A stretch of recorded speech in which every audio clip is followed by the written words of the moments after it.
अभियान के दौरान आए तो लोगों को क्षमता सामने नजर आई। ये एक क्षमता थी। अटल जी, अडवाणी जी इतने साल तक हमारी दल का नेतृत्व किया। लोग उभर कर आते थे जहां पहुंचते थे सुनने के लिए उस अनुभव को, उस क्षमता को। हमारे कई मुख्यमंत्री, हमारे केंद्रीय नेता 30-30, 40-40 साल बाद मेहनत करके उभर के निकलते हैं। और एक नई परंपरा आ गई कि अनुभव नहीं चाहिए, क्षमता नहीं चाहिए, केवल परिवार के आधार पर जो एक परिवार में पैदा हुआ वही नेतृत्व ले लेगा।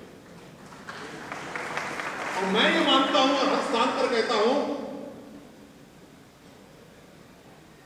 और मेरी अपने जितने मुख्यमंत्री हैं, हमारे केंद्रीय नेता हैं, सबसे मैं आग्रह करता हूं और आपसे भी करता हूं कि इस देश के लोकतंत्र का सही अर्थ तब चलेगा जब हर राजनीतिक दल का नेतृत्व अपने अनुभव और क्षमता के आधार पर ऊपर उभरेगा।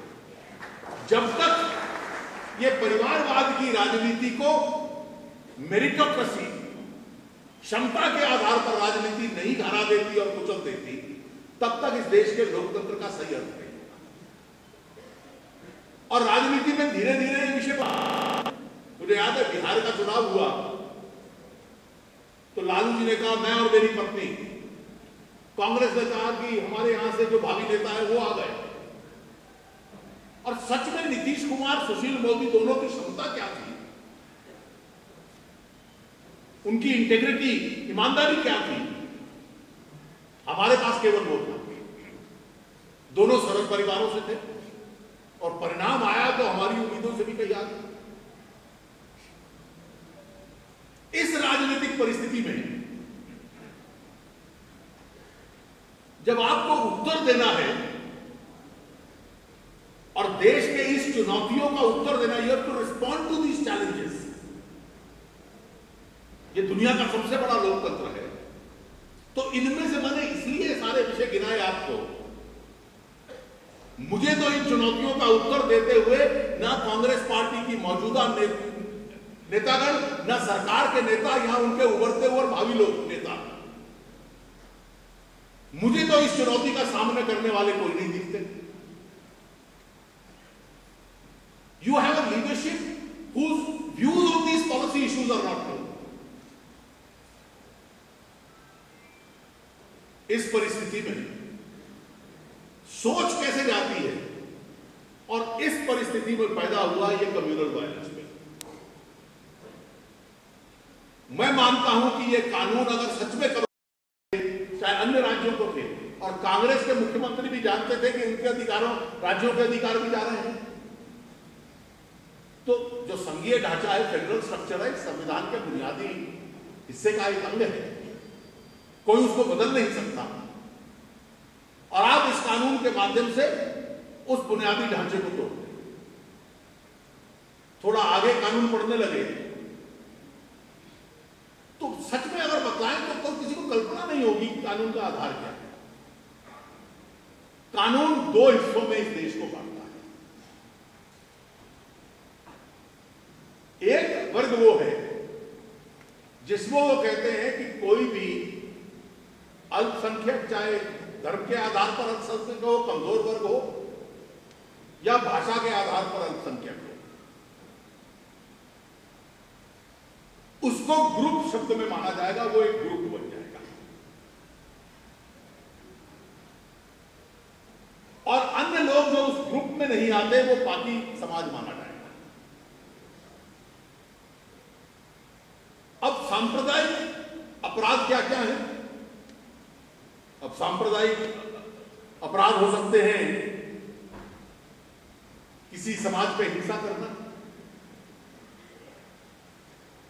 आप किसी प्रकार का ऐसा लोगों को प्रोवोक करने वाला, उठाने वाला भाषण दीजिए जो सांप्रदायिक तनाव पैदा हो जाए, आप किसी वर्ग की महिला के ऊपर कोई शारीरिक अत्याचार करें, किसी भी समाज के वर्ग को तनाव में डालें, इस तरह के अपराध है। और अपराध ऐसे हैं कि जिनकी भाषा इतनी लचीली है any act against the secular fabric of India. अब सेक्युलर फैब्रिक की तो किसी परिभाषाएं हो सकती हैं।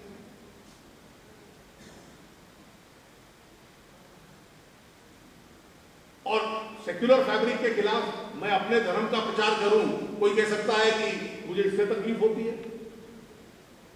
और हर राजनीतिक विषय में दो पक्ष हो सकते हैं।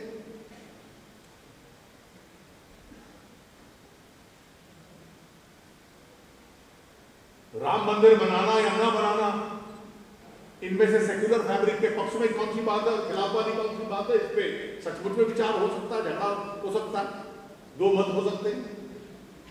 राम सेतु को रखा जाए या तोड़ा जाए, इस पे दो मत हो सकते हैं। तो ऐसी लचीली भाषा देखिए। और फिर ये कहा कि इस कानून में जो सजा है वो केवल उस व्यक्ति को हो सकती है जो उस ग्रुप का सदस्य नहीं है। इसका सरल अर्थ यह है कि देश को दो भागों में डाल दिया, माइनॉरिटी और मेजॉरिटी। और अगर दो व्यक्ति एक ही अपराध करते हैं तो वो किस मजहब और धर्म में पैदा हुए थे तब तय होगा कि उसने अपराध किया है। अगर मैं और कोई और मजहब का व्यक्ति दोनों एक ही घटना करें या एक जैसा भाषण दे दें जो अवांछनीय हो, तो वो अपराध नहीं करना, क्योंकि किस मजहब में पैदा हुआ, किस धर्म में पैदा हुआ, उसको अपराध नहीं मानता। The basis of this law is that there is a statutory declaration that only majority commits communal offenses and the minority alone can be a victim. अब सच में इसके पीछे बनाने का तर्क क्या था? जिन्होंने बनाया हमने उनसे भी चर्चा की। उन्होंने कहा यह कल्पना हमने जेनोसाइड कन्वेंशन से। तो क्या इस देश में जेनोसाइड हो रहे हैं? प्रधानमंत्री जी ने तो उस दिन एनआईसी की मीटिंग में कहा कि देश की सांप्रदायिक स्थिति बहुत अच्छी है पिछले 8-10 साल से। कौन सी ऐसी परिस्थिति आई कि आप आतंकवाद के खिलाफ तो कहते हो कि कड़ा कानून नहीं चलेगा?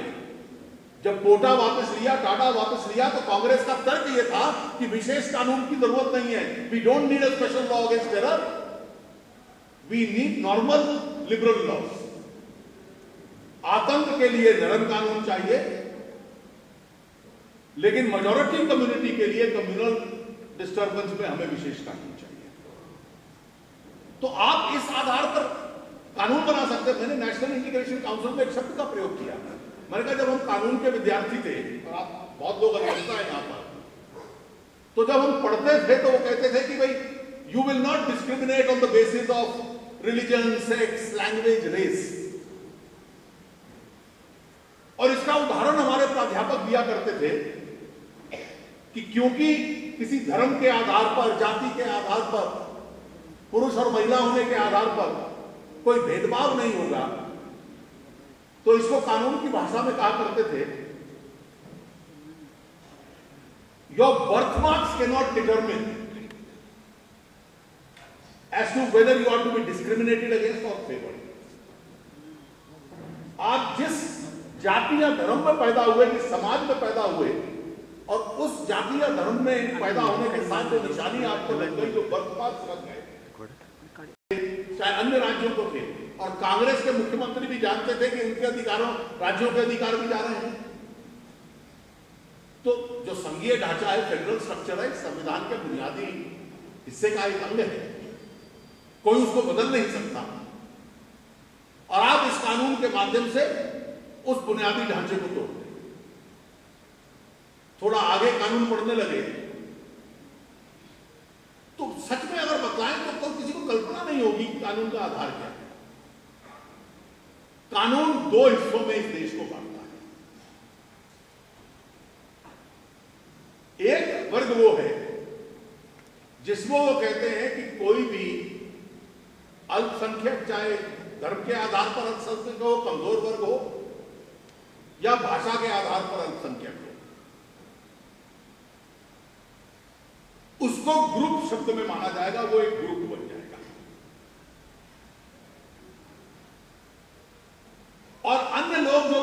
में नहीं आते वो पापी समाज माना जाएगा। अब सांप्रदायिक अपराध क्या क्या है? अब सांप्रदायिक अपराध हो सकते हैं किसी समाज पे हिंसा करना, आप किसी प्रकार का ऐसा लोगों को प्रोवोक करने वाला, उठाने वाला भाषण दीजिए जो सांप्रदायिक तनाव पैदा हो जाए, आप किसी वर्ग की महिला के ऊपर कोई शारीरिक अत्याचार करें, किसी भी समाज के वर्ग को तनाव में डालें, इस तरह के अपराध है। और अपराध ऐसे हैं कि जिनकी भाषा इतनी लचीली है, any act against the secular fabric of India. अब सेक्युलर फैब्रिक की तो बीसीओ परिभाषाएं हो सकती हैं,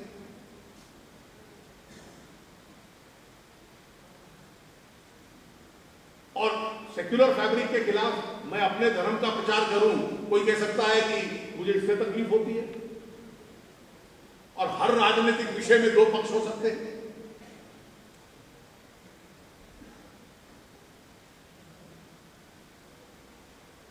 राम मंदिर बनाना या ना बनाना, इनमें से सेक्युलर फैब्रिक के पक्ष में कौन सी बात है, खिलाफ वाली कौन सी बात है, इस पे सचमुच में विचार हो सकता है, झगड़ा हो सकता है, दो मत हो सकते हैं। राम सेतु को रखा जाए या तोड़ा जाए, इस पे दो मत हो सकते हैं। तो ऐसी लचीली भाषा में, और फिर ये कहा कि इस कानून में जो सजा है वो केवल उस व्यक्ति को हो सकती है जो उस ग्रुप का सदस्य नहीं है। इसका सरल अर्थ यह है कि देश को दो भागों में डाल दिया, माइनॉरिटी और मेजॉरिटी, और अगर दो व्यक्ति एक ही अपराध करते हैं तो वो किस मजहब और धर्म में पैदा हुए थे तब तय होगा कि उसने अपराध किया है। अगर मैं और कोई और मजहब का व्यक्ति दोनों एक ही घटना करें या एक जैसा भाषण दे दें जो अवांछनीय हो, तो वो अपराध नहीं करना, क्योंकि किस मजहब में पैदा हुआ, किस धर्म में पैदा हुआ, उसको अपराध नहीं मानता। The basis of this law is that there is a statutory declaration that only majority commits communal offenses and the minority alone can be a victim. अब सच में इसके पीछे बनाने का तर्क क्या था? जिन्होंने बनाया हमने उनसे भी चर्चा की। उन्होंने कहा यह कल्पना हमने